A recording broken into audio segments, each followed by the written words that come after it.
Good morning. आज हम पढ़ेंगे अपना पहला चैप्टर इलेक्ट्रिक। तो इस चैप्टर को शुरू करने से पहले हमें ये पता होना चाहिए कि चार्ज क्या होते हैं, ठीक है।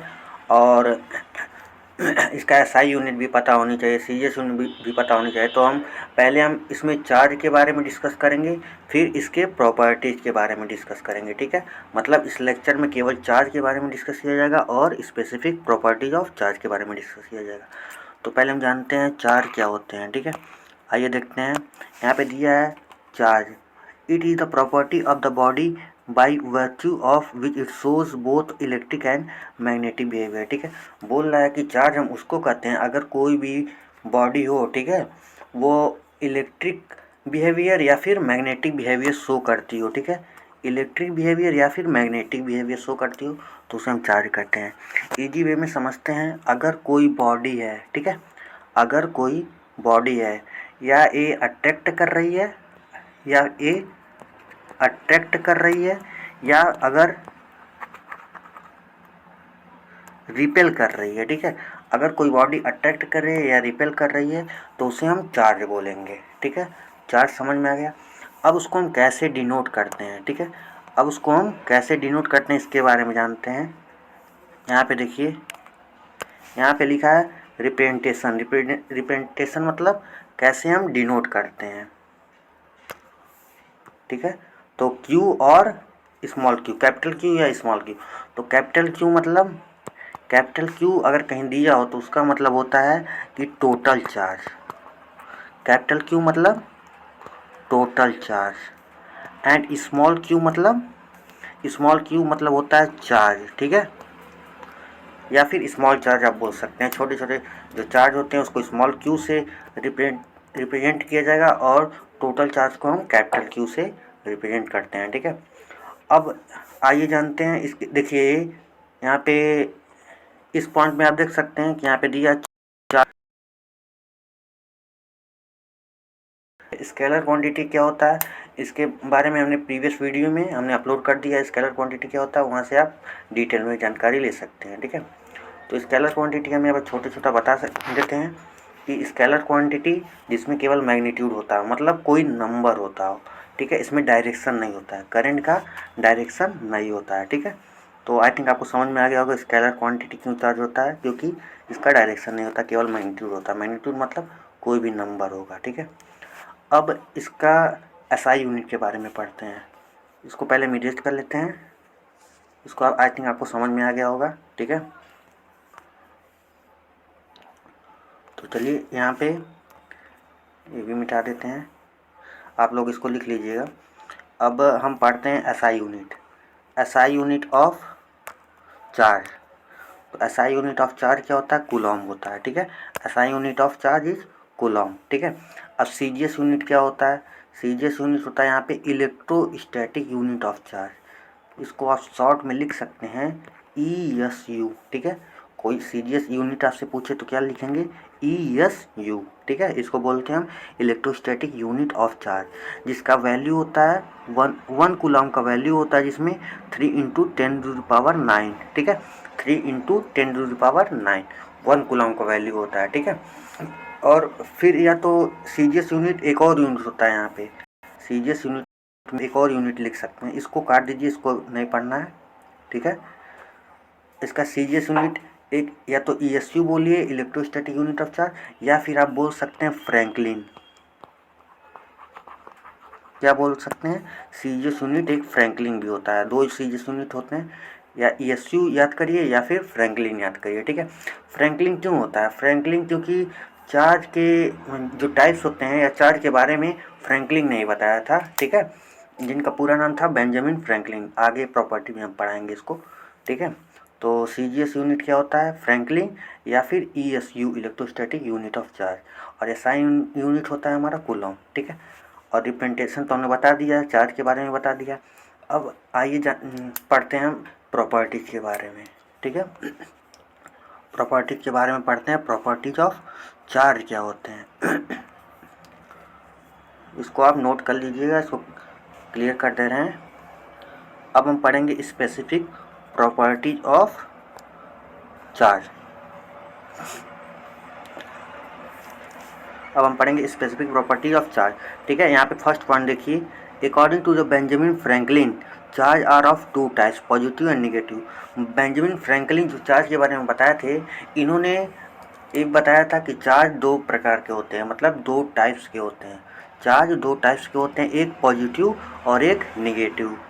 कितने टाइप्स के होते हैं? दो टाइप्स के, एक पॉजिटिव और दूसरा क्या होता है? निगेटिव होता है। ठीक है, अब यहाँ पे सेकंड पॉइंट देखिए, like charge repel and unlike charge attract. ठीक है, अब इसमें क्या फंडा है, इसके बारे में थोड़ा जान लेते हैं। ठीक है,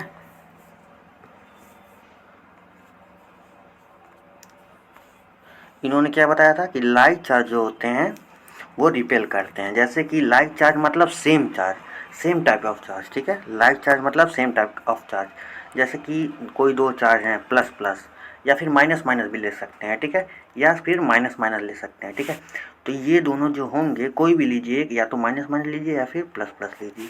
ठीक है, तो ये दोनों जो अगर सेम टाइप ऑफ चार्ज आएंगे तो क्या होगा? हमारा रिपेल होगा, मतलब दूर दूर भागेंगे।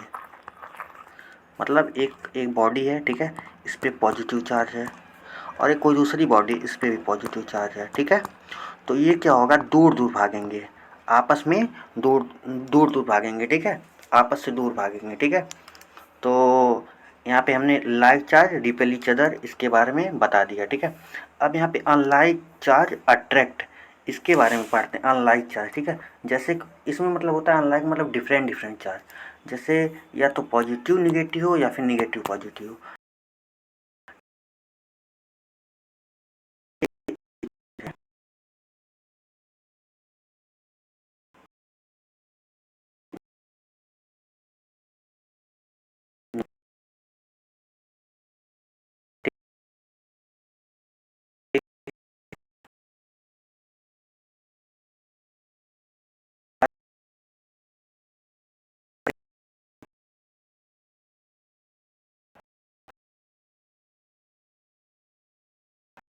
समझ में आ गया होगा। अब थर्ड पॉइंट के बारे में जानते हैं। थर्ड पॉइंट के बारे में जानते हैं जिसमें दिया है कि charge is always associated with mass. ठीक है, charge is always associated with mass, इसके बारे में समझते हैं पहले।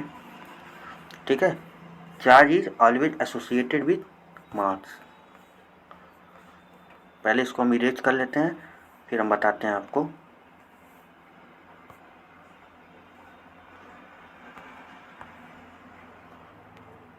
ठीक है, चलिए अब यहाँ पे हम बताते हैं कि थर्ड पॉइंट है charge is always associated with mass.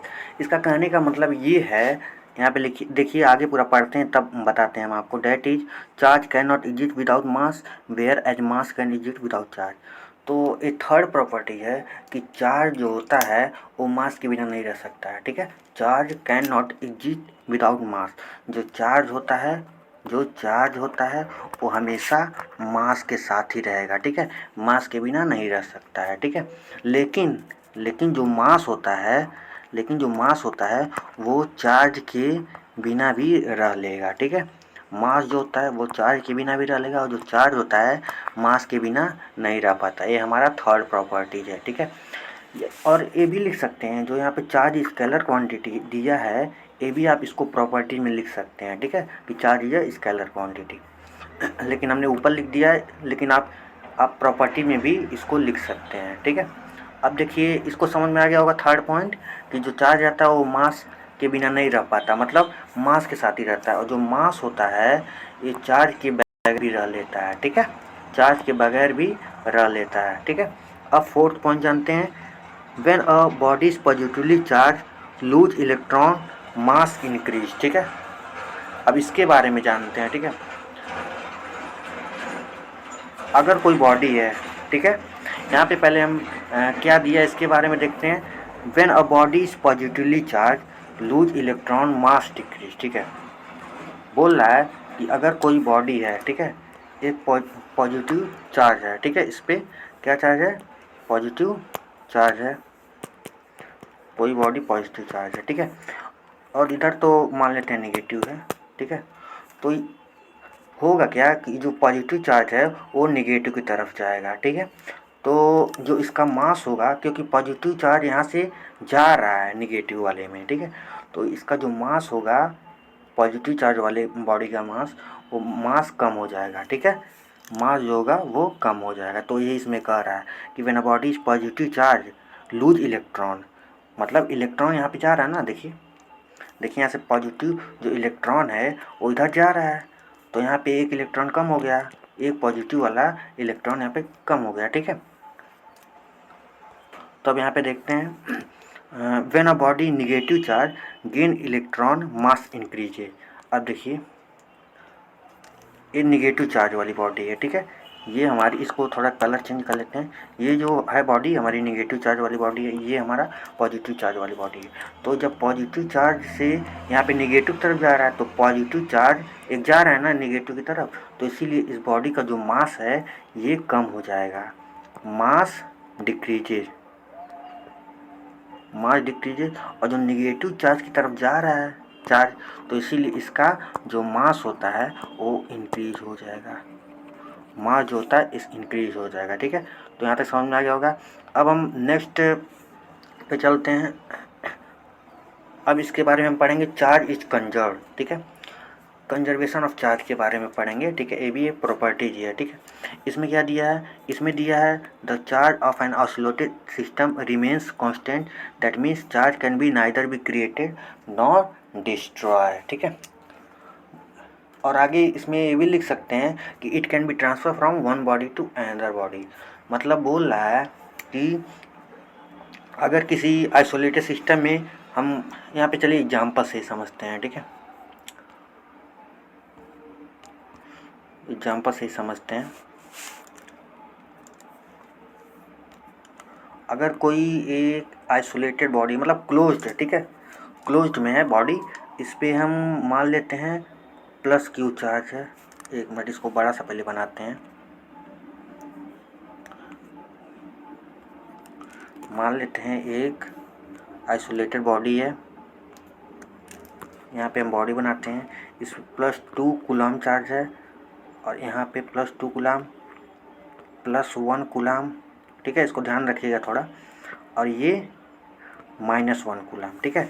और एक ग्लास, इसको ग्लास रॉड मानिए, ठीक है, ग्लास रॉड मानिए, ठीक है। और ये सिल्क मान लीजिए, सिल्क, ठीक है, सिल्क क्लॉथ, सॉरी स्पेलिंग गलत हो गया थोड़ा, देख लीजिएगा, सिल्क क्लॉथ इसको मानिए, ठीक है। इस पे 2 चार्ज दिया है, ठीक है, एक +2 वाला चार्ज दिया है, ठीक है। हम इसको जब इस पे रब करते हैं उसके बाद ये चार्ज दिया है, ठीक है।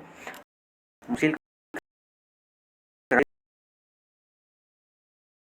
कितने चार्ज है, +2, एक +1 और एक -1, ठीक है, और इस पे +2 और -1 दिया है, ठीक है, -1 दिया है। तो हमें ये बताया गया है, इसमें ये बताया जा रहा है कि जो चार्ज पहली बॉडी में रहेगा, जो चार्ज पहली बॉडी में रहेगा, जैसे कि इस वाले बॉडी में जितना चार्ज रहेगा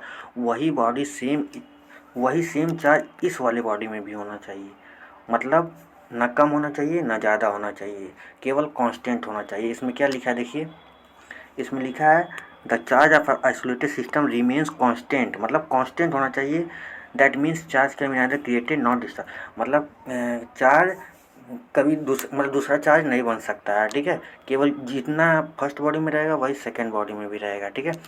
तो एक और एग्जांपल लेते हैं, जैसे कि कोई बॉडी है मान लेते हैं, ठीक है, इसमें हमारा 1 2 3 4 पॉजिटिव चार्ज हैं, इसमें बॉडी है, एक और बॉडी लेते हैं जिसमें 1 2 3 4, इसमें 4 नेगेटिव चार्ज।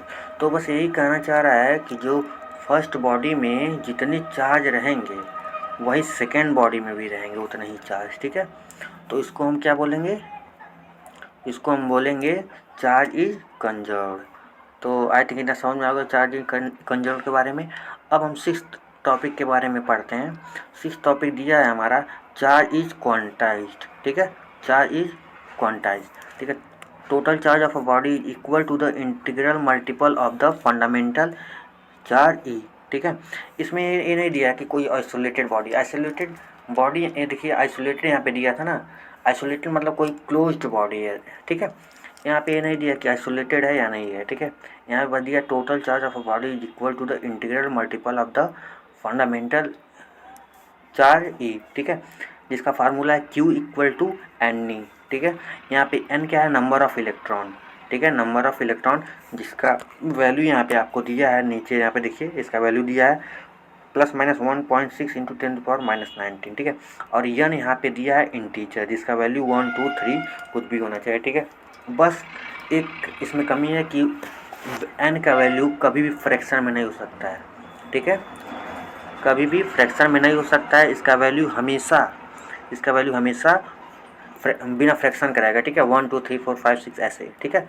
अब देखिए, अब हम पढ़ेंगे चार्ज इन इनवेरिएंट, ठीक है, charge is invariant, charge is independent of a frame of reference, that is charge of a body does not change whenever may be its speed, ठीक है। बोलता है कि charge body can not be change, ठीक है, whenever may be its speed, ठीक है।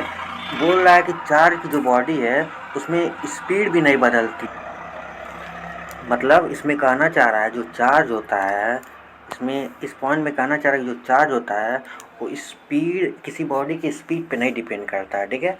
जो चार्ज होता है वो किसी बॉडी के स्पीड पे नहीं डिपेंड करता, ठीक है। अब 8th पॉइंट के बारे में जानते हैं। 8th पॉइंट दिया है चार्ज इज एडिटिव, ठीक है, चार्ज इज एडिटिव, ठीक है। अब वही यहाँ पे कौन सा फंडा, यहाँ पे चार्ज इज कंजर्व का ही फंडा है, जो हमने बताया था कि अगर सेम टाइप ऑफ चार्ज रहेंगे। यहाँ पे हमने एग्जांपल आपको दिया था, यहाँ पे देखिए, दिखाते हैं आपको, आई थिंक हमने डिलीट कर दिया, यहाँ है, देखिए यहाँ पे हमने बताया था कि +2 +1 -1 है, और इसमें +2 और -1 है, तो दोनों तरफ बराबर होना चाहिए, ठीक है। तो यहाँ पे किसकी कमी हो रही है, तो यहाँ पे +2, तो यहाँ पे भी +2 दिया है, ठीक है, और -1 दिया है, और केवल +1 की कमी हो रही है ना, तो यहाँ पे हम +1 लिख देंगे, इसका वैल्यू +1 आ जाएगा, ठीक है। तो मतलब अब देखिए दोनों तरफ बराबर हो गए, दोनों तरफ बराबर हो गए, इधर +2 +1 3 हुआ, और 3 में से -1 गया 2 हुआ, ठीक है, +2 इधर हो गया। अब इधर देखिए, +2 और +1, इधर भी 3 हो गया और -1 गया, तो इधर भी +2 आ गया, दोनों तरफ सेम चार्ज आएगा ना।